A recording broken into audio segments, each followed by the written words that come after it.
नमस्कार, जय हिंद। स्वागत है आपका आज के इस विशेष सेशन में। आज का जो टॉपिक है वो है पर्यावरण पारिस्थितिकी यानी कि environment and ecology. 350 one liner मिलने वाले हैं और आज की इस क्लास में कॉप सम्मेलनों को भी सम्मिलित किया गया है।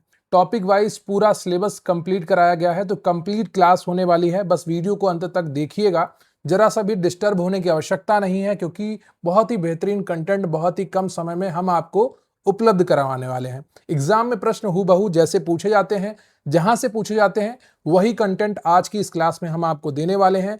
फिर अगर आप लोअर पीसीएस की तैयारी कर रहे हैं, यूपी पीसीएस की तैयारी कर रहे हैं, आरओ के एग्जाम की तैयारी कर रहे हैं, एनटीपीसी की तैयारी कर रहे हैं, तो यहां से बहुत सारे प्रश्न आपको परीक्षा में देखने को मिलेंगे।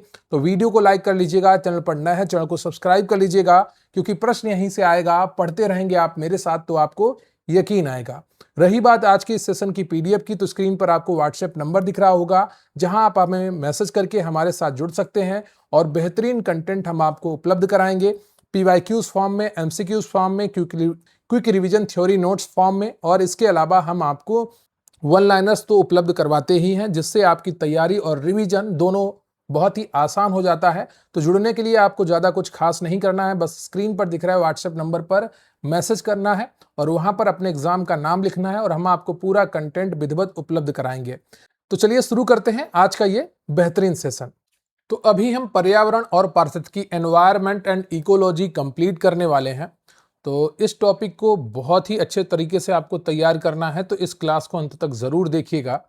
और आप हमारे व्हाट्सएप चैनल और टेलीग्राम चैनल को डिस्क्रिप्शन बॉक्स में जाकर लिंक के द्वारा ज्वाइन कर सकते हैं। वहां पर आपको तुरंत अपडेट मिल जाती है जो भी नई चीजें आनी होती हैं। तो शुरुआत करते हैं पर्यावरण सुरक्षा एवं पारिस्थितिकी तंत्र की। आप अपना लोअर पीसीएस का सिलेबस उठाइएगा और एक एक टॉपिक आप देखिएगा, यहां पर आपको मैच मिलेगा। पर्यावरण किसी जीव के चारों ओर भौतिक एवं जैविक दशाओं और उनके साथ अंतःक्रिया को सम्मिलित करता है, जिसे पर्यावरण संरक्षण अधिनियम 1986 द्वारा परिभाषित किया गया है। यूपी पीसीएस 2013 में पूछा गया था। ये पृथ्वी पर पाए जाने वाले भूमि, जल, वायु, पेड़ पौधे एवं जीव जंतुओं के समूह जो हमारे चारों ओर हैं, इनका सामूहिक रूप ही पर्यावरण कहलाता है। पारिस्थितिकी इकोलॉजी जीव विज्ञान की वह शाखा है जिसमें जीव समुदाय तथा उनके वातावरण के मध्य पारस्परिक संबंधों का अध्ययन किया जाता है। इकोलॉजी शब्द का जो खोज और प्रयोग जर्मन जीव वैज्ञानिक अर्नेस्ट हैकेल ने किया था। उन्होंने इसका सर्वप्रथम प्रयोग 1866 में अपनी प्रसिद्ध पुस्तक जनरल मोर्फोलॉजी देर ऑर्गेनिज्मेन में किया था। तो ये इंपॉर्टेंट है, परीक्षाओं में पूछा जाता है। यूपी पीसीएस 2012 में भी पूछा गया था। पारिस्थितिकी तंत्र इकोसिस्टम शब्द का सर्वप्रथम प्रयोग एजी टांसले ने 1935 में किया था। पृथ्वी का सर्वाधिक बृहद पारिस्थितिकी तंत्र जैव मंडल है, जिसमें सभी सजीव और उनके निर्जीव पर्यावरण शामिल होते हैं। पर्यावरण सुरक्षा के संबंध धारणीय विकास यानी कि सस्टेनेबल डेवलपमेंट की अवधारणा का प्रतिपादन ब्रंटलैंड रिपोर्ट 1987 में किया गया था। तो पर्यावरण सुरक्षा से संबंधित धारणीय विकास की अवधारणा का प्रतिपादन ब्रंटलैंड रिपोर्ट 1987 में किया गया था। किसी जल निकाय में सुपोषण जल में पोषक तत्वों, मुख्यतः नाइट्रोजन व फास्फोरस के संवर्धन की प्रक्रिया है जो ऑक्सीजन की कमी का कारण बनती है। पारिस्थितिकी तंत्र में ऊर्जा का प्रवाह एनर्जी फ्लो सदैव एक दिशीय होता है, जो लिंडमैन के 10% नियम पर आधारित है। पृथ्वी पर समुद्र सबसे बड़ा और सर्वाधिक स्थायी पारिस्थितिकी तंत्र है। विश्व पर्यावरण दिवस प्रतिवर्ष 5 जून को मनाया जाता है। 1974 में पहली बार मनाया गया था। भारत में पर्यावरण संरक्षण अधिनियम वर्ष 1986 में छाता विधान के रूप में पारित हुआ था। राष्ट्रीय हरित अधिकरण की स्थापना भारत सरकार द्वारा 18 अक्टूबर 2010 को की गई थी। संयुक्त राष्ट्र पर्यावरण कार्यक्रम का मुख्यालय नैरोबी केन्या में स्थित है। UNEP United Nations Environment Programme का मुख्यालय नैरोबी केन्या में स्थित है। एजेंडा 21 सतत विकास यानी कि सस्टेनेबल डेवलपमेंट के लिए संयुक्त राष्ट्र की एक गैर बाध्यकारी कार्य योजना है, जो 1992 के पृथ्वी सम्मेलन में अपनाई गई थी। तो एजेंडा 21 में 21 एजेंडा नहीं है, ये 21वीं सदी के लिए एजेंडा है। ठीक है, ये चीज ध्यान रखिएगा। पृथ्वी शिखर सम्मेलन अर्थ समिट का आयोजन वर्ष 1992 में रियो डी जनेरियो ब्राजील में किया गया था। कार्बन क्रेडिट का दृष्टिकोण क्योटो प्रोटोकॉल 1997 से उद्भूत हुआ है। मृदा अपरदन को रोकने के लिए वन रोपण सबसे प्रभावी और महत्वपूर्ण उपाय है। यह भी परीक्षा में प्रश्न पूछा गया है, वो भी पीसीएस की। पारिस्थितिकी निकेत की संकल्पना को वर्ष 1917 में जोसेफ ग्रिनेल ने प्रतिपादित किया था। घास स्थलीय पारिस्थितिकी तंत्र में खाद्य श्रृंखला का सही क्रम है। घास को टिड्डा खाएगा, टिड्डा को मेढक, मेढक को सर्प। ठीक है। जैव विविधता शब्द का सर्वप्रथम प्रयोग वाल्टर जी रोसेन ने वर्ष 1985 में किया था। भारत में जैव विविधता की दृष्टि से पश्चिमी घाट सर्वाधिक धनी और संवेदनशील हॉटस्पॉट माना जाता है। भारत सरकार द्वारा वन्य जीव संरक्षण अधिनियम वर्ष 1972 में लागू किया गया था। प्रोजेक्ट टाइगर भारत में 1 अप्रैल 1973 को बाघों के संरक्षण के लिए शुरू किया गया था। भारत में पर्यावरणीय प्रभाव आकलन की प्रक्रिया सर्वप्रथम 1978-79 में नदी घाटी परियोजनाओं के लिए शुरू हुई थी। ओजोन परत मुख्यतः समताप मंडल में पाई जाती है, जो पराबैंगनी किरणों से पृथ्वी की रक्षा करती है। ओजोन परत की मोटाई मापने की इकाई डाप्सन है। मॉन्ट्रियल प्रोटोकॉल 1987 ओजोन परत क्षरण को रोकने के लिए एक अंतरराष्ट्रीय संधि है। ग्रीन हाउस प्रभाव में सर्वाधिक योगदान देने वाली गैस जलवाष्प और उसके बाद कार्बन डाइऑक्साइड CO2 है। जलवायु परिवर्तन पर संयुक्त राष्ट्र फ्रेमवर्क कन्वेंशन 1994 से लागू हुआ है। अम्ल वर्षा मुख्य रूप से वायुमंडल में सल्फर डाइऑक्साइड और नाइट्रोजन ऑक्साइड के उत्सर्जन के कारण होती है। लाइकेन वायु प्रदूषण विशेषकर सल्फर डाइऑक्साइड SO2 प्रदूषण के सबसे अच्छे जैविक सूचक माने जाते हैं। जैव आवर्धन का तात्पर्य खाद्य श्रृंखला में उच्च पोषण स्तरों पर अविषाक्त रसायनों के सांद्रण में वृद्धि से है, जैसे DDT। बायोमैग्निफिकेशन कहते हैं जैव आवर्धन को। भारत का पहला राष्ट्रीय उद्यान जिम कॉर्बेट राष्ट्रीय उद्यान है, जिसे 1936 में हैली नेशनल पार्क के रूप में स्थापित किया गया था। पारिस्थितिकी पिरामिड की अवधारणा का विकास चार्ल्स एल्टन द्वारा 1927 में दिया गया था। ऊर्जा का पिरामिड किसी भी पारिस्थितिकी तंत्र में सदैव सीधा होता है। किसी पारिस्थितिकी तंत्र में जीवों के शुष्क भार का प्रतिनिधित्व जैव भार का पिरामिड करता है, जो जलीय तंत्र में उल्टा होता है। इकोटोन दो भिन्न पारिस्थितिकी तंत्रों जैसे जंगल और घास का मैदान के बीच का संक्रमण क्षेत्र है, जहां प्रजाति विविधता अधिक होती है। मूंगा चट्टानें समुद्री पारिस्थितिकी तंत्र में समुद्र के वर्षा वन के रूप में जानी जाती हैं। कीस्टोन प्रजाति वह प्रजाति है जो अपने पारिस्थितिकी तंत्र के संतुलन को बनाए रखने में एक असंगत रूप से बड़ी भूमिका निभाती है। रामसर सम्मेलन 1971 आर्द्र भूमियों के संरक्षण और सतत उपयोग से संबंधित एक अंतर्राष्ट्रीय संधि है। विश्व आर्द्र भूमि दिवस प्रत्येक वर्ष 2 फरवरी को मनाया जाता है। भारत में मैंग्रोव वनस्पति का सर्वाधिक विस्तार पश्चिम बंगाल के सुंदरबन में पाया जाता है। पारिस्थितिकी पदचिह्न मापने की इकाई भूमंडलीय हेक्टेयर है। गहन पारिस्थितिकी डीप इकोलॉजी शब्द का सर्वप्रथम प्रयोग अर्नेस्ट नेस ने 1973 में किया था।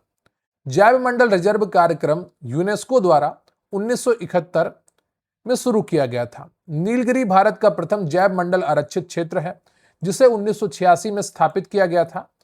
IUCN द्वारा संकटग्रस्त प्रजातियों की सूची को रेड डेटा बुक में प्रकाशित किया जाता है। फ्लाई ऐश एक प्रदूषक है जो मुख्य रूप से ताप विद्युत संयंत्रों से कोयले के दहन से उत्पन्न होता है। ध्वनि प्रदूषण को मापने की मानक इकाई डेसिबल है। 80 डेसिबल से ऊपर की ध्वनि हानिकारक मानी जाती है।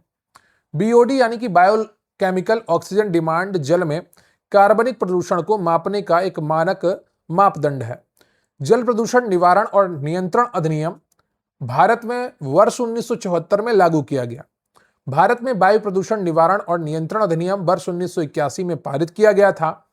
प्रकाश रासायनिक स्मॉग नाइट्रोजन के ऑक्साइड और बाष्पशील कार्बनिक यौगिकों के सूर्य के प्रकाश में प्रतिक्रिया से बनता है। वन संरक्षण अधिनियम भारत में वर्ष 1980 में लागू हुआ था। भोपाल गैस त्रासदी 1984 में मिथाइल आइसोसाइनाइट MIC गैस के रिसाव से हुआ था। चिपको आंदोलन 1973 में उत्तराखंड में पेड़ों की कटाई रोकने के लिए सुंदरलाल बहुगुणा के नेतृत्व में शुरू हुआ था। अंतरराष्ट्रीय सौर गठबंधन इंटरनेशनल सोलर अलायंस का मुख्यालय गुरुग्राम हरियाणा में स्थित है। तो ये आपके पर्यावरण से जुड़े हुए वन लाइनर्स थे।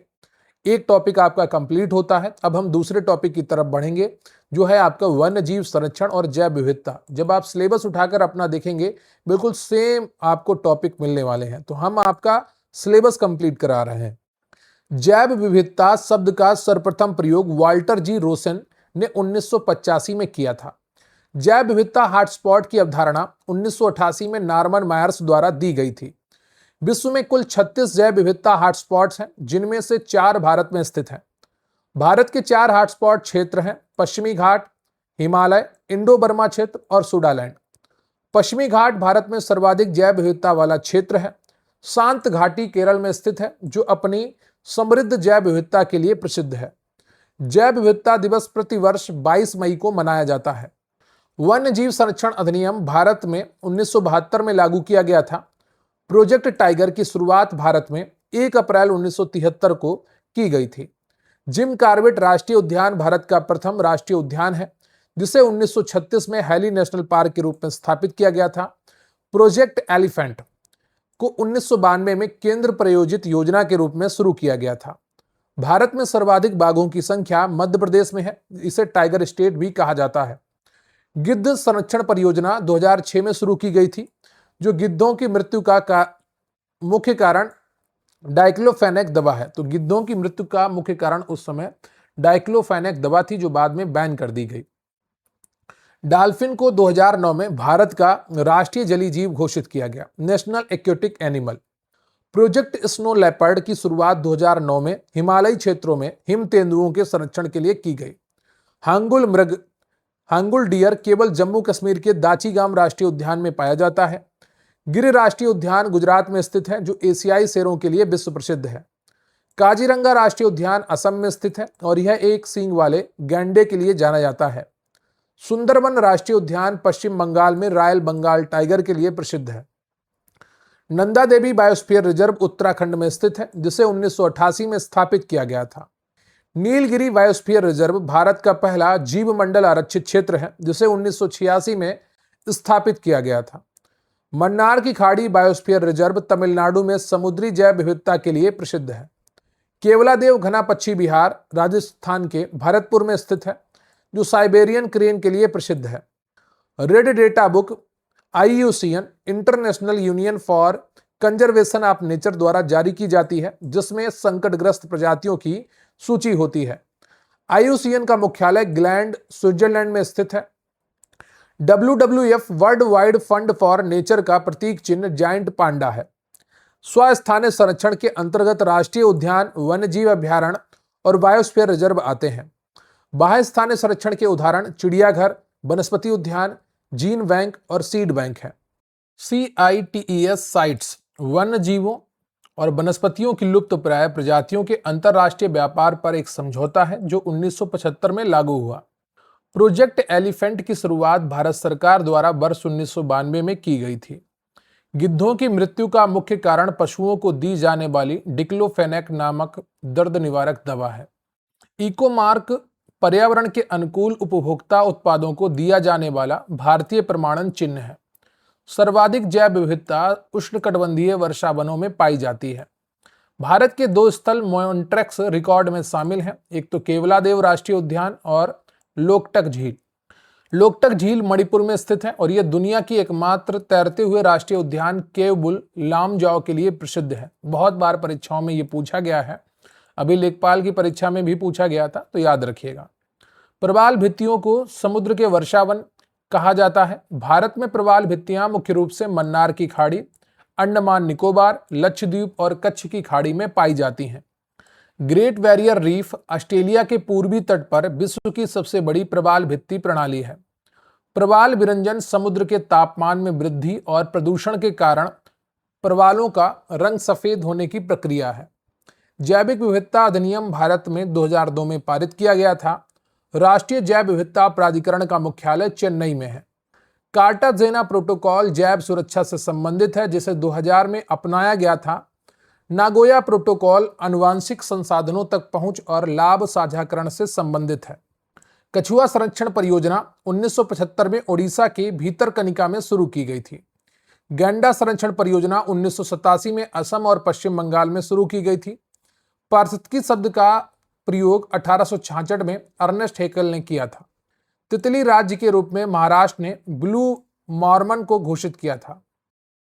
वन्यजीव अपराध नियंत्रण ब्यूरो भारत सरकार का एक वैधानिक अनुशासनात्मक निकाय है जिसका मुख्यालय नई दिल्ली में है। बायोमास में सबसे अधिक जैव विविधता भूमध्य रेखीय वर्षा वनों में पाई जाती है। अल्फा, बीटा, गामा जैव विविधता मापन की 3 स्तर हैं जिन्हें 1960 में आर.एच. व्हिटकेर द्वारा प्रतिपादित किया गया था। किसी एक विशेष क्षेत्र या पारिस्थितिकी तंत्र में प्रजातियों की कुल संख्या को अल्फा विविधता कहते हैं। एंडेमिक प्रजातियां वे प्रजातियां जो केवल एक विशिष्ट भौगोलिक क्षेत्र में पाई जाती हैं। भारत में मैंग्रोव वन सर्वाधिक क्षेत्र में सुंदरबन पश्चिम बंगाल और उसके बाद गुजरात में पाए जाते हैं। सरिस्का और रणथंभौर राजस्थान में स्थित बाघ आरक्षित क्षेत्र हैं। पेंच राष्ट्रीय उद्यान मध्य प्रदेश और महाराष्ट्र दोनों राज्यों में फैला हुआ है। प्रोजेक्ट क्रोकोडाइल मगरमच्छ संरक्षण के लिए 1975 में भारत सरकार द्वारा यूएनडीपी की सहायता से शुरू किया था। डंगोंग जिसे समुद्री गाय भी कहा जाता है मुख्य रूप से मन्नार की खाड़ी और अंडमान निकोबार में पाया जाता है। एशियाई हाथी को भारतीय वन्यजीव संरक्षण अधिनियम 1972 की अनुसूची 1 में शामिल किया गया है जो इसे सर्वोच्च कानूनी सुरक्षा प्रदान करता है। अब हम बात करेंगे अपने तीसरे टॉपिक की जिसका नाम है पर्यावरणीय प्रदूषण एवं क्षरण, एनवायरमेंटल पॉल्यूशन एंड डिग्रेडेशन। वायुमंडल में अवांछनीय पदार्थों का मिलना जो जीवों और पर्यावरण के लिए हानिकारक हो पर्यावरणीय प्रदूषण कहलाता है। प्राथमिक प्रदूषक वे हैं जो सीधे स्रोत से उत्सर्जित होते हैं जैसे कार्बन मोनोऑक्साइड और सल्फर डाइऑक्साइड।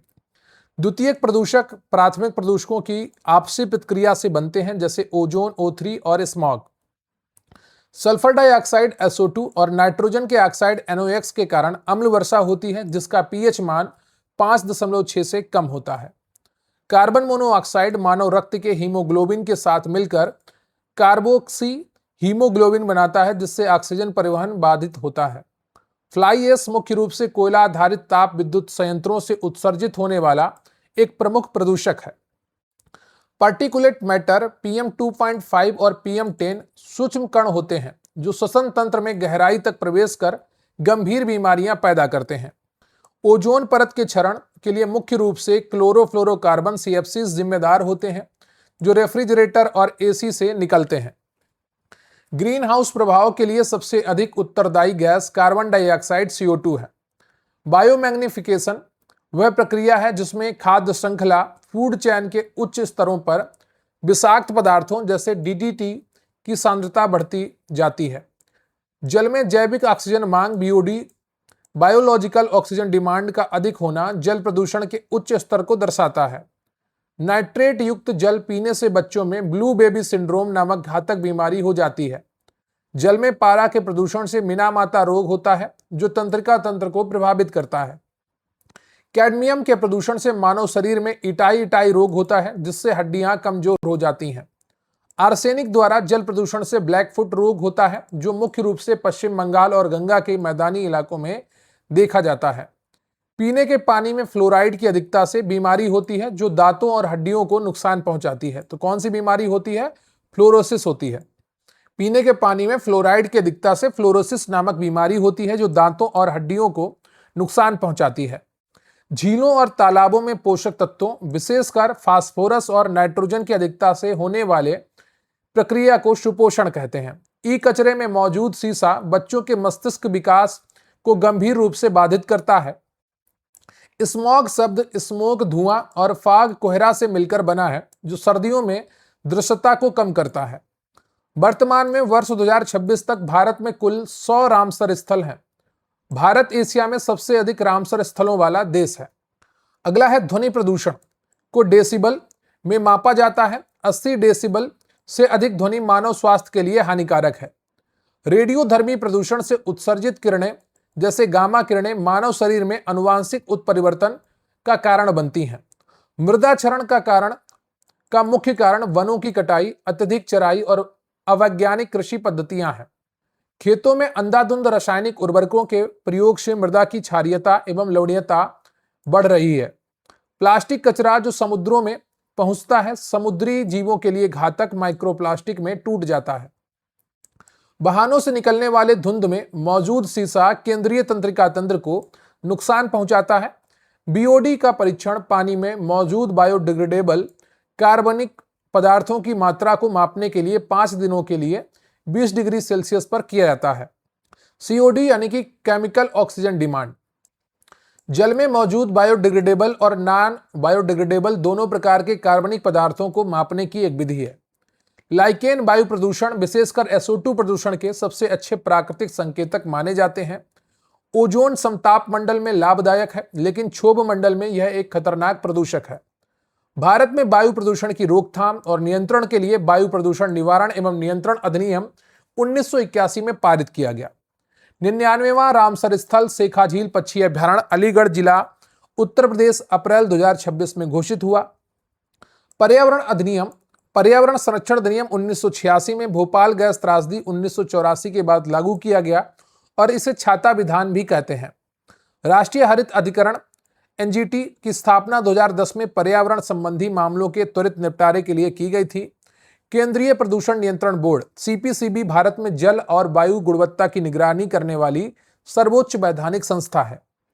स्वच्छ भारत अभियान के तहत खुले में शौच मुक्त ODF भारत का लक्ष्य पर्यावरण स्वच्छता की दिशा में एक बड़ा कदम है। बायोरेमेडिएशन सूक्ष्म जीवों का उपयोग करके प्रदूषित मिट्टी या पानी को साफ करने की एक पर्यावरण अनुकूल तकनीकी है। समुद्रों में तेल के रिसाव को साफ करने के लिए आयल जैपर नामक बैक्टीरिया का उपयोग किया जाता है। क्योटो प्रोटोकॉल 1997 में अपनाया गया था, जिसका मुख्य उद्देश्य ग्रीन हाउस गैसों के उत्सर्जन को कम करना है। मॉन्ट्रियल प्रोटोकॉल 1987 में ओजोन परत को नुकसान पहुंचाने वाले पदार्थों के उत्पादन को रोकने के लिए हस्ताक्षरित किया गया था। ठोस अपशिष्ट प्रबंधन नियम 2016 के अनुसार कचरे को स्रोत पर ही सूखा, गीला और घरेलू खतरनाक कचरे में अलग करना अनिवार्य है। सिंगल यूज प्लास्टिक पर भारत में 1 जुलाई 2022 से पूर्ण प्रतिबंध लगा दिया गया है, ताकि प्लास्टिक प्रदूषण को कम किया जा सके।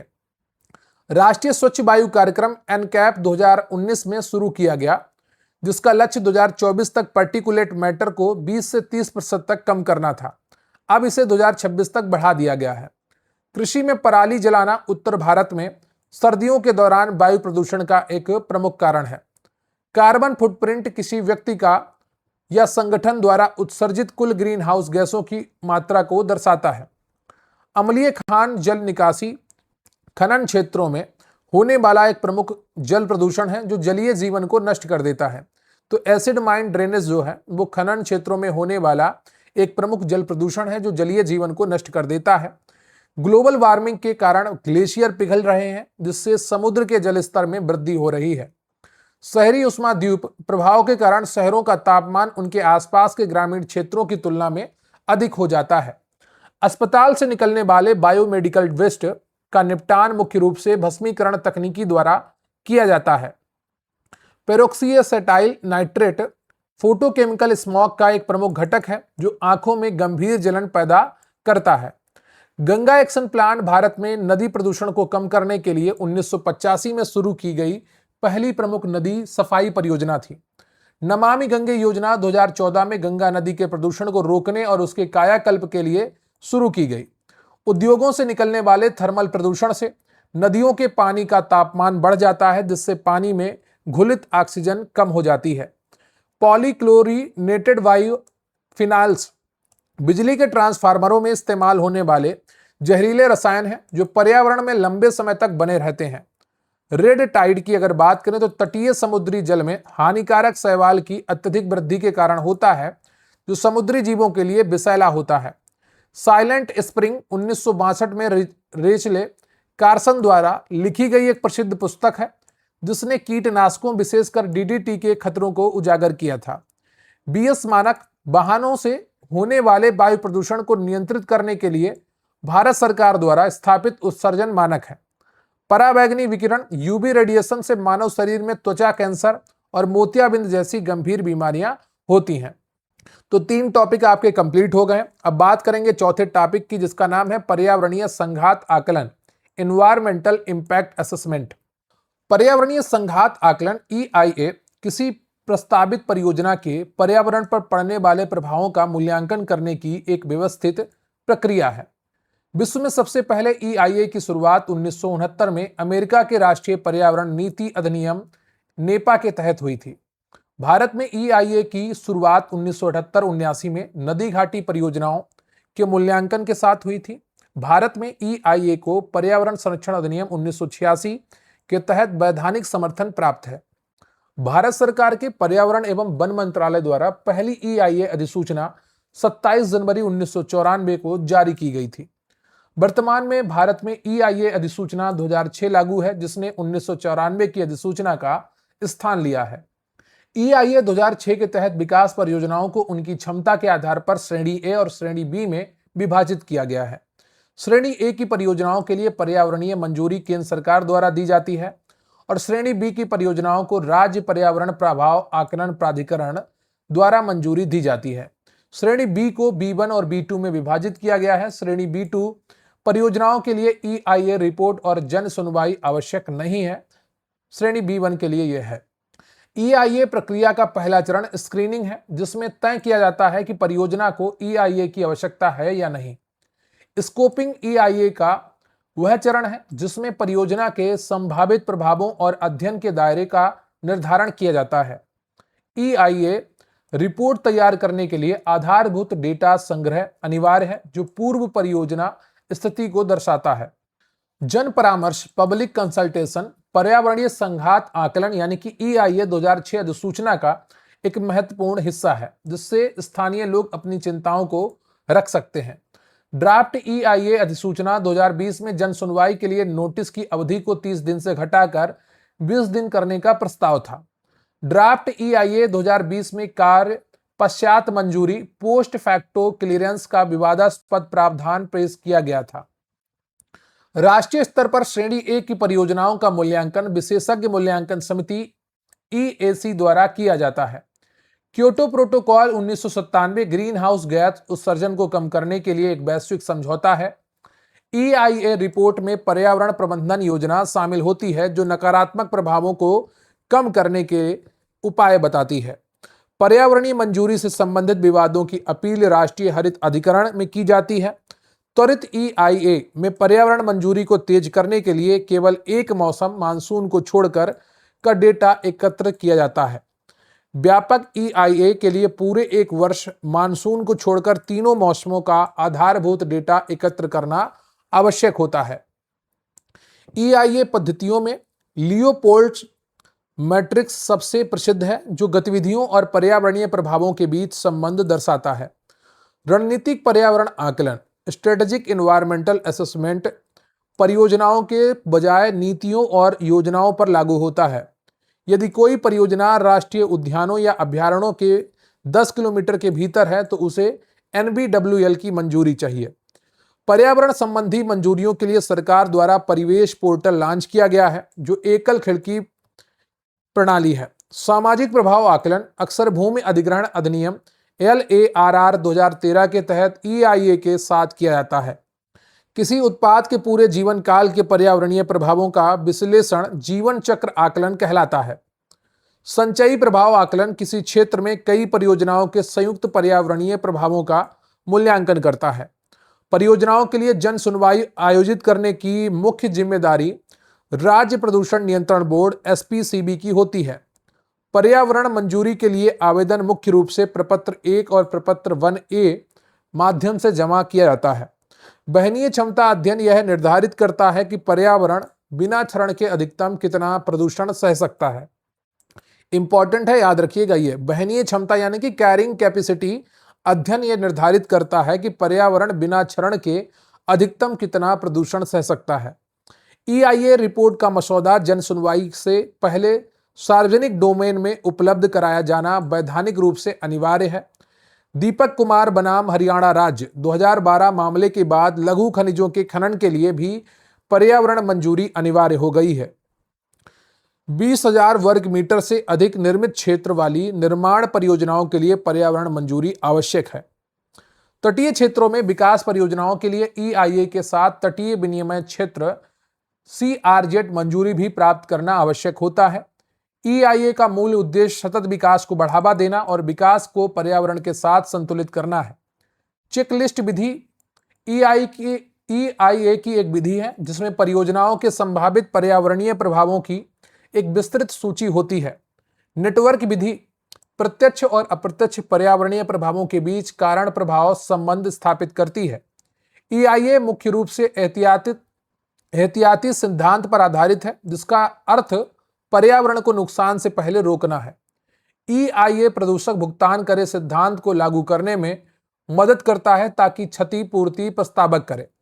EIA अध्ययन में केवल भौतिक और जैविक ही नहीं बल्कि सामाजिक और आर्थिक प्रभावों का भी समग्र मूल्यांकन होता है। वन भूमि के उपयोग परिवर्तन के लिए वन सलाहकार समिति की सिफारिशें आवश्यक होती हैं। पर्यावरण अधिनियम 1986 की धारा 15 के तहत EIA मानदंडों का उल्लंघन करने पर दंडात्मक कार्रवाई का प्रावधान है। EIA 2006 के तहत अधिकांश विकास परियोजनाओं के लिए पर्यावरण मंजूरी आमतौर पर 10 वर्ष के लिए वैध होती है। नदी घाटी परियोजनाओं रिवर वैली प्रोजेक्ट्स के लिए पर्यावरण मंजूरी की अधिकतम वैधता सामान्यतः 10 से 13 वर्ष तक होती है। खनन परियोजनाओं में पर्यावरण मंजूरी की वैधता पट्टावधि या अधिकतम 30 वर्ष जो भी कम हो तक होती है। पर्यावरण सूचना प्रणाली EIA अध्ययन करने वाले विशेषज्ञों को महत्वपूर्ण पर्यावरणीय आधारभूत डेटा प्रदान करने का कार्य करता है। EIA प्रक्रिया में निगरानी अंतिम और महत्वपूर्ण चरण है, जो सुनिश्चित करता है कि पर्यावरण संबंध प्रबंधन योजना लागू हो रही है। पर्यावरण लेखा परीक्षा किसी चालू परियोजना के पर्यावरणीय प्रदर्शन और अनुपालन का व्यवस्थित मूल्यांकन है। तो जो पर्यावरण लेखा परीक्षा यानी कि एनवायरमेंटल ऑडिट है, वो किसी चालू परियोजना के पर्यावरणीय प्रदर्शन और अनुपालन का व्यवस्थित मूल्यांकन है। ओवरले विधि में प्रभावों को पहचानने के लिए भौगोलिक सूचना प्रणाली GIS के माध्यम से नक्शों का उपयोग किया जाता है। सीमावर्ती क्षेत्रों में रैखिक परियोजनाओं जैसे राजमार्गों को ड्राफ्ट EIA 2020 के तहत जन सुनवाई से छूट का प्रस्ताव था। इको सेंसिटिव जोन ESZ के भीतर आने वाली किसी भी नई परियोजना के लिए अत्यधिक सख्त EIA जांच की आवश्यकता होती है। EIA निर्णय निर्माताओं को परियोजनाओं के लिए पर्यावरण के अनुकूल सर्वोत्तम विकल्पों का चयन करने में मदद करता है। 1994 की तुलना में EIA 2006 ने मंजूरी प्रक्रिया को विकेंद्रीकृत कर दिया है, जिससे राज्य प्राधिकरणों को अधिक शक्तियां मिली। यदि EIA रिपोर्ट में जानबूझकर झूठा या भ्रामक डेटा दिया गया है तो जारी की गई पर्यावरण मंजूरी रद्द की जा सकती है। आधुनिक EIA दिशा निर्देशों में विकास परियोजनाओं के साथ जलवायु परिवर्तन जोखिम आकलन को भी शामिल करने पर जोर है। पर्यावरण मंजूरी के बिना शुरू की गई परियोजनाओं का उल्लंघन माना जाता है और वे भारी जुर्माने के अधीन होती हैं। तो आपके अब 4 टॉपिक कंप्लीट हो जाते हैं। अब बचता है 5वां टॉपिक, जलवायु परिवर्तन पर सामान्य मुद्दों से संबंधित सामान्य जानकारी, क्लाइमेट चेंज इश्यूज। अगर आपने अभी तक वीडियो को लाइक नहीं किया है तो कर लीजिए, चैनल को सब्सक्राइब नहीं किया है तो कर लीजिए, तैयारी बहुत अच्छी करिएगा। और अभी लास्ट में आपको बहुत कुछ मिलने वाला है, तो वीडियो में अंत तक बने रहिएगा। बहुत कम समय में मैं बहुत ज़्यादा कंटेंट देने का प्रयास करता हूँ, इधर उधर की बात बिल्कुल भी नहीं करता हूँ, तो आपका समय भी बचता है और कंटेंट भी आपको एग्जाम ओरिएंटेड मिलता है, PYQ बेस्ड मिलता है। जो परीक्षा में पूछा जा रहा है वही पढ़िए। जलवायु परिवर्तन का मुख्य कारण ग्रीन हाउस गैसों की सांद्रता में वृद्धि है। कार्बन डाइऑक्साइड CO2 पृथ्वी के तापमान को बढ़ाने के लिए सबसे अधिक उत्तरदायी गैस है। क्योटो प्रोटोकॉल ग्रीन हाउस गैसों के उत्सर्जन को कम करने से संबंधित एक अंतर्राष्ट्रीय समझौता है। क्योटो प्रोटोकॉल वर्ष 1997 में अपनाया गया था और यह 2005 में लागू हुआ। मीथेन धान के खेतों, जुगाली करने वाले पशुओं और आर्द्र भूमियों से उत्सर्जित होने वाली एक प्रमुख ग्रीन हाउस गैस है।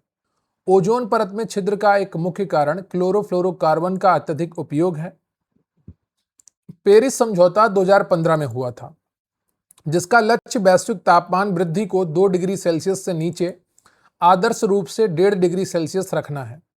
भारत ने पेरिस समझौते के तहत 2070 तक शुद्ध शून्य उत्सर्जन का लक्ष्य रखा है। जलवायु परिवर्तन पर अंतर सरकारी पैनल IPCC की स्थापना 1988 में WMO और UNEP द्वारा की गई थी। मॉन्ट्रियल प्रोटोकॉल 1987 ओजोन परत को नुकसान पहुंचाने वाले पदार्थों के उत्पादन और उपयोग को कम करने से संबंधित है। ओजोन परत पृथ्वी के वायुमंडल के समताप मंडल में पाई जाती है। विश्व ओजोन दिवस प्रतिवर्ष 16 सितंबर को मनाया जाता है। भूमंडलीय तापन के कारण समुद्री जल स्तर में वृद्धि हो रही है, जल वाष्प वायुमंडल में प्राकृतिक रूप से पाई जाने वाली सबसे प्रचुर मात्रा में ग्रीन हाउस गैस है। कार्बन क्रेडिट की अवधारणा क्योटो प्रोटोकॉल से उत्पन्न हुई है। नाइट्रस ऑक्साइड N2O कृषि गतिविधियों और उर्वरकों के उपयोग से निकलने वाली एक शक्तिशाली ग्रीन हाउस गैस है। किगाली समझौता 2016 हाइड्रोफ्लोरोकार्बन के उपयोग को चरणबद्ध तरीके से कम करने से संबंधित है। पृथ्वी के औसत तापमान में वृद्धि के कारण कोरल ब्लीचिंग की घटनाएं तेजी से बढ़ रही हैं। तो पृथ्वी का जो औसत तापमान है वो वृद्धि हो रही है, तो उसके कारण कोरल ब्लीचिंग की घटनाएं तेजी से बढ़ रही हैं।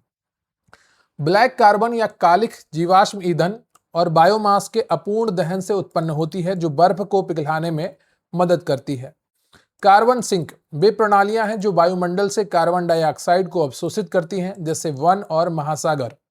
अम्लीय वर्षा एसिड रेन का मुख्य कारण सल्फर डाइऑक्साइड और नाइट्रोजन के ऑक्साइड का उत्सर्जन है। ब्लू कार्बन क्या है? वह कार्बन जो तटीय और समुद्री पारिस्थितिकी तंत्रों जैसे मैंग्रोव और समुद्री घास द्वारा संग्रहित किया जाता है। ग्रीन क्लाइमेट फंड GCF की स्थापना विकासशील देशों को जलवायु परिवर्तन से निपटने में मदद करने के लिए की गई थी। जलवायु परिवर्तन के कारण आर्कटिक क्षेत्र में परमाफ्रास्ट पिघलने से बड़ी मात्रा में मीथेन उत्सर्जित होने का खतरा है। पृथ्वी का एल्बिडो यानी सूर्य के प्रकाश को परावर्तित करने की क्षमता बर्फ पिघलने के कारण कम हो रही है, जिससे तापमान बढ़ रहा है। UNFCCC का गठन 1992 के रियो पृथ्वी सम्मेलन में किया गया था। COP28 का आयोजन 2023 में दुबई UAE में किया गया था। COP29 का आयोजन बाकू अजरबैजान में हुआ है। भारत में राष्ट्रीय जलवायु परिवर्तन कार्य योजना 2008 में शुरू की गई थी, जिसमें 8 राष्ट्रीय मिशन शामिल हैं। राष्ट्रीय सौर मिशन NAPCC के 8 मिशनों में से एक है, जिसका उद्देश्य भारत में सौर ऊर्जा के उपयोग को बढ़ावा देना है। भारत ने 2030 तक 500 गीगावाट गैर जीवाश्म ईंधन आधारित ऊर्जा क्षमता प्राप्त करने का लक्ष्य रखा है। कार्बन टैक्स जीवाश्म ईंधन के उपयोग पर लगाया जाने वाला कर है, जिसका उद्देश्य कार्बन उत्सर्जन को हतोत्साहित करना है। जलवायु परिवर्तन के कारण होने वाली चरम मौसम की घटनाओं में हीट वेव और बाढ़ की आवृत्ति में वृद्धि हुई है। ओजोन परत सूर्य से आने वाली हानिकारक परावैंगनी किरणों को अवशोषित करती है। डाब्सन इकाई का उपयोग वायुमंडल में ओजोन परत की मोटाई मापने के लिए किया जाता है।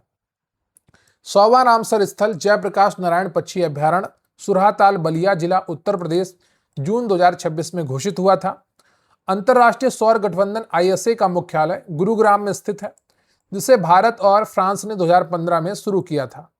एजेंडा 21 1992 के रियो शिखर सम्मेलन में अपनाया गया सतत विकास के लिए एक व्यापक खाका है। सल्फर हेक्साफ्लोराइड SF6 एक सिंथेटिक ग्रीन हाउस गैस है, जिसकी ग्लोबल वार्मिंग क्षमता CO2 की तुलना में बहुत अधिक है। महासागर वायुमंडल में बड़ी मात्रा में CO2 अवशोषित करते हैं, जिससे महासागर अम्लीकरण की समस्या उत्पन्न हो रही है। तो महासागर क्या करते हैं? वायुमंडल से बड़ी मात्रा में CO2 अवशोषित कर लेते हैं, जिससे महासागरों में अम्लीकरण यानी कि एसिडिफिकेशन की समस्या उत्पन्न हो रही है। स्वच्छ विकास तंत्र clean development mechanism Kyoto protocol के तहत एक व्यवस्था है, जिससे विकसित देश विकासशील देशों में उत्सर्जन कटौती परियोजनाओं में निवेश कर सकते हैं। पर्यावरण संरक्षण अधिनियम 1986 को भारत में छाता विधान के रूप में जाना जाता है।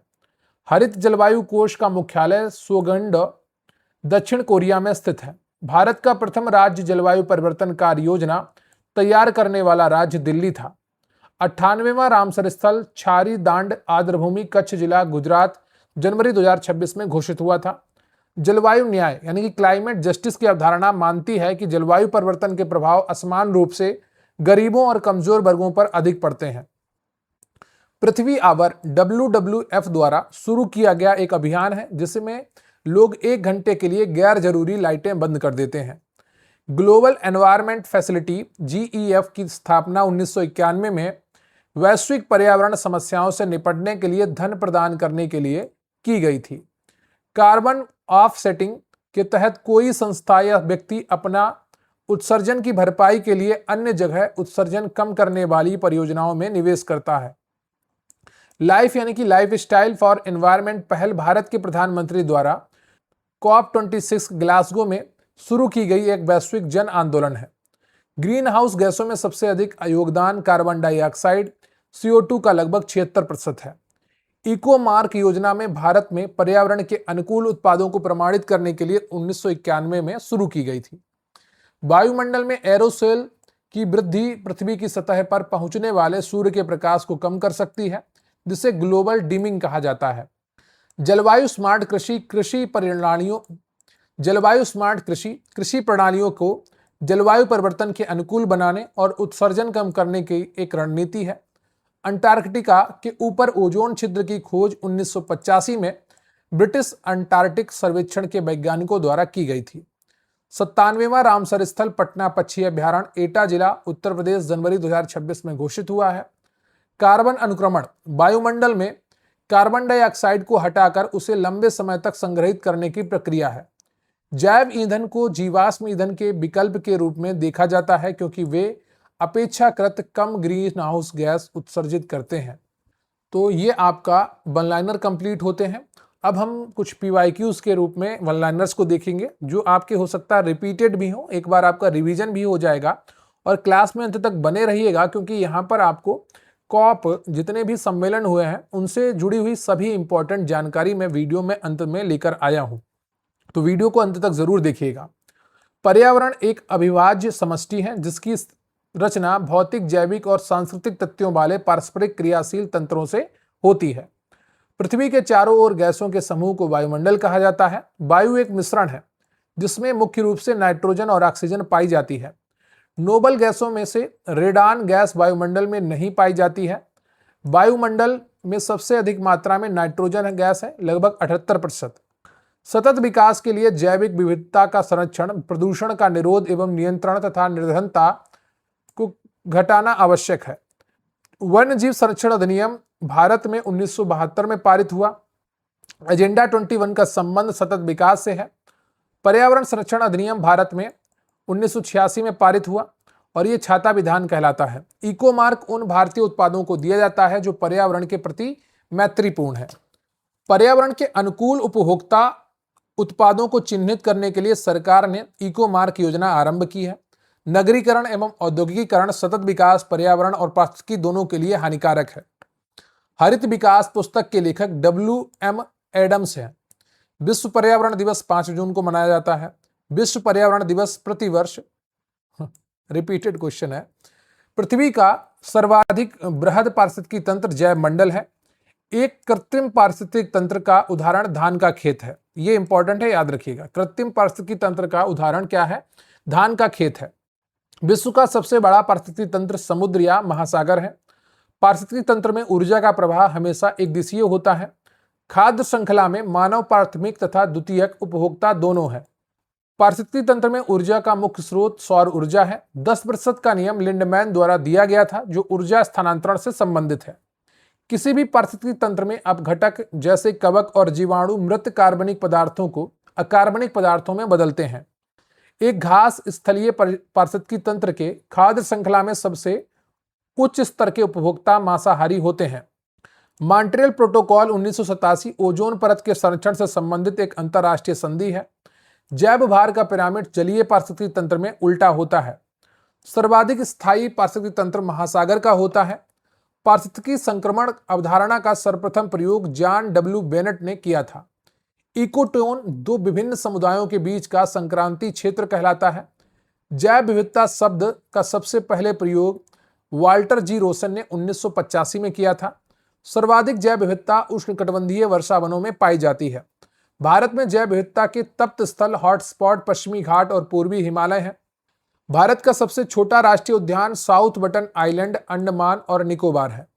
वेटलैंड्स दिवस यानी कि आर्द्रभूमि दिवस 2 फरवरी को मनाया जाता है। शांत घाटी केरल राज्य में स्थित है जो अपनी समृद्ध जैव विविधता के लिए प्रसिद्ध है। चिपको आंदोलन वन संरक्षण के लिए 1973 में उत्तराखंड तत्कालीन यूपी से शुरू हुआ था। कृषि प्रजाति को विलुप्त माना जा सकता है। किसी प्रजाति को विलुप्त माना जा सकता है जब वह अपने प्राकृतिक आवास में 50 वर्षों से अधिक न देखी गई हो। डोडो पक्षी मॉरिशस से विलुप्त हो गया है। सुंदरलाल बहुगुणा चिपको आंदोलन के एक प्रमुख प्रणेता और पर्यावरणविद थे। ग्रीन हाउस गैसों की संकल्पना जोसेफ फोरियर ने 1824 में दी थी। सबसे महत्वपूर्ण ग्रीन हाउस गैस जलवाष्प और कार्बन डाइऑक्साइड है। भारत में वर्ल्ड मैन ऑफ इंडिया के नाम से डॉक्टर सलीम अली को जाना जाता है। पारिस्थितिकी पदचिह्न को मापने की भूमंडलीय हेक्टर है। तो इकाई क्या है? भूमंडलीय हेक्टर है। पारिस्थितिकी पदचिह्न इकोलॉजिकल फुटप्रिंट को मापने की इकाई क्या है? ग्लोबल हेक्टेयर या भूमंडलीय हेक्टर है। तो वर्ल्ड मैन ऑफ इंडिया या पक्षी विज्ञानी ऑफ इंडिया कौन है? डॉक्टर सलीम अली हैं। लाइकेन वायु प्रदूषण विशेषकर सल्फर डाइऑक्साइड का सबसे अच्छे सूचक होते हैं। मॉन्ट्रियल प्रोटोकॉल ओजोन परत के संरक्षण से संबंधित है। ब्लू बेबी सिंड्रोम जल में नाइट्रेट की अधिकता के कारण होने वाली बीमारी है। क्लोरोफ्लोरोकार्बन ओजोन परत के क्षरण के लिए मुख्य रूप से उत्तरदायी है। मिनी माता रोग पारे से प्रदूषित जल के सेवन से होने वाला एक गंभीर रोग है जो तंत्रिका तंत्र को प्रभावित करता है। अंतरराष्ट्रीय अम्ल वर्षा सूचना केंद्र ओस्लो में स्थापित किया गया है। इटाई रोग कैडमियम के प्रदूषण के कारण होने वाली एक बीमारी है। राष्ट्रीय हरित अधिकरण की स्थापना भारत में 2010 में पर्यावरण संबंधी मामलों के त्वरित निपटान के लिए की गई है। जल प्रदूषण मापने के लिए बीओडी बायोकेमिकल ऑक्सीजन परीक्षण किया जाता है। बायो रेमेडिएशन सूक्ष्म जीवों का उपयोग करके पर्यावरण से प्रदूषकों को हटाने की प्रक्रिया है। पॉलीथीन की थैलियों को नष्ट नहीं किया जा सकता क्योंकि वे पॉलीमर से बनी होती हैं। मूंगा चट्टानों को समुद्र का वर्षा वन भी कहा जाता है। मोटर वाहनों से निकलने वाले धुएं में मुख्य रूप से कार्बन मोनोऑक्साइड गैस पाई जाती है जो मानव स्वास्थ्य के लिए बहुत हानिकारक है। राष्ट्रीय पर्यावरण अभियांत्रिकी शोध संस्थान नागपुर में स्थित है। ग्रीन मफलर ध्वनि प्रदूषण को कम करने के लिए सड़कों के किनारे पेड़ लगाने की तकनीकी है। हाथी परियोजना 1992 में हाथियों के संरक्षण के लिए शुरू की गई थी। अब हम बात करेंगे यूएनएफसीसी और सीओपी की। तो यहां से भी परीक्षा में आपके प्रश्न बनते हैं। तो यूएनएफसीसी की स्थापना 1992 के रियो पृथ्वी शिखर सम्मेलन में इसे अपनाया गया था। 21 मार्च 1994 से यह प्रभावी हुआ। सचिवालय इसका वॉन जर्मनी में है। कॉप क्या है? यह यूएनएफसीसी का सर्वोच्च निर्णय लेने वाला निकाय है। इसकी बैठक हर साल होती है। अध्यक्षता का नियम। कॉप की अध्यक्षता 5 संयुक्त राष्ट्रीय क्षेत्रीय समूह अफ्रीका, एशिया प्रशांत, पूर्वी यूरोप, लैटिन अमेरिका और कैरिबियन, पश्चिमी यूरोप व अन्य के बीच बारी बारी से घूमती है। बात करेंगे महत्वपूर्ण सीओपी सम्मेलन सीओपी 21 से लेकर सीओपी 31 तक। सीओपी 21 जो है 2015 में पेरिस फ्रांस में होता है और यहाँ पर पेरिस समझौता हस्ताक्षरित होता है और 1.5 डिग्री सेल्सियस का लक्ष्य रखा गया है। सीओपी 22 2016 में होता है माराकेश, मोरक्को में। पेरिस समझौते को लागू करने की त्वरित अपील की जाती है। क्वाप 23 2017 बॉन जर्मनी में होता है। फिजी की अध्यक्षता में तालोनाव संवाद। क्वाप 24 2018 में काटोवाइस पोलैंड में होता है। पेरिस समझौते की रूल बुक पर सहमति। क्वाप 25 2019 में मैड्रिड स्पेन में होता है। कार्बन मार्केट नियमों पर असहमति अनिर्णायक रहा। ये 2020 में क्वाप का आयोजन नहीं हो पाया, स्थगित हो गया क्योंकि उस समय कोविड-19 महामारी थी। फिर क्वाप 26 2021 में ग्लासगो स्कॉटलैंड में होता है। ग्लासगो पैक्ट यहां पर देखने को मिलता है। भारत का पंचामृत व 2070 तक नेट जीरो का संकल्प। क्वाप 27 2022 में शर्म अल शेख मिस्र में होता है। हानि और क्षति कोष को मंजूरी मिलती है। क्वाप 28 2023 में दुबई यूएई में पहला ग्लोबल स्टॉक टेक जीवाश्म ईंधन से ट्रांजिशन। क्वाप 29 2024 में बाकू अजरबैजान में होता है। फाइनेंस कॉप एनसीक्यूजी जलवायु वित्त वार्ता। क्वाप 30 2025 बेलेम ब्राजील में। इम्प्लीमेंटेशन कॉप है।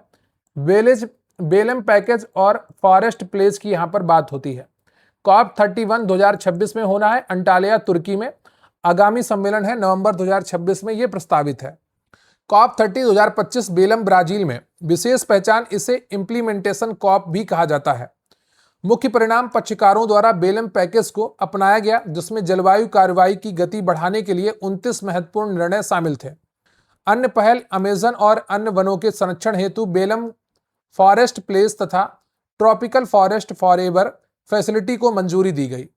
क्वाप 31 2026 में अंटालिया, तुर्की में होना है। यह सम्मेलन 9 से 20 नवंबर 2026 के बीच तुर्की के अंटालिया शहर में निर्धारित है।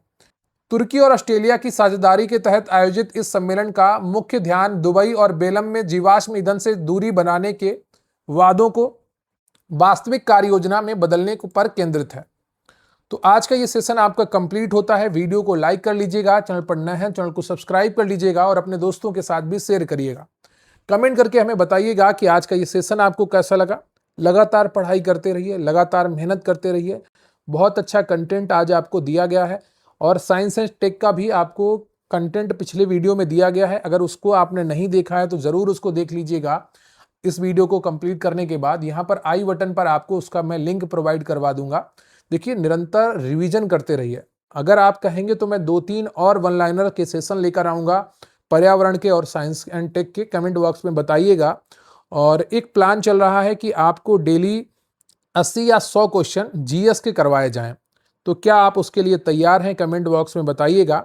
रही बात आज की सेशन की पीडीएफ की, तो स्क्रीन पर आपको व्हाट्सएप नंबर दिख रहा है जहां पर मैसेज करके आप हमारे साथ जुड़ सकते हैं और बहुत ही बेहतरीन कंटेंट हम आपको उपलब्ध कराने वाले हैं जो आपकी तैयारी के लिए बहुत उपयोगी होने वाला है। निरंतर आपको प्रैक्टिस सेट उपलब्ध कराएंगे और आपके जितने भी टॉपिक हैं उनके theory notes, quick revision, one liners, PYQs और एमसीक्यूज सभी हमने आपको उपलब्ध कराए हैं। तो जुड़ने के लिए स्क्रीन पर दिख रहे व्हाट्सएप नंबर पर अपना एग्जाम का नाम लिखिए और हम आपको पूरी जानकारी उपलब्ध कराएंगे। तो आज के लिए बस इतना ही।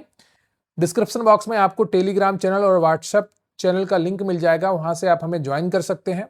मिलेंगे फिर किसी अन्य वीडियो में, तब तक अपना ख्याल रखिए। जय हिंद, जय भारत।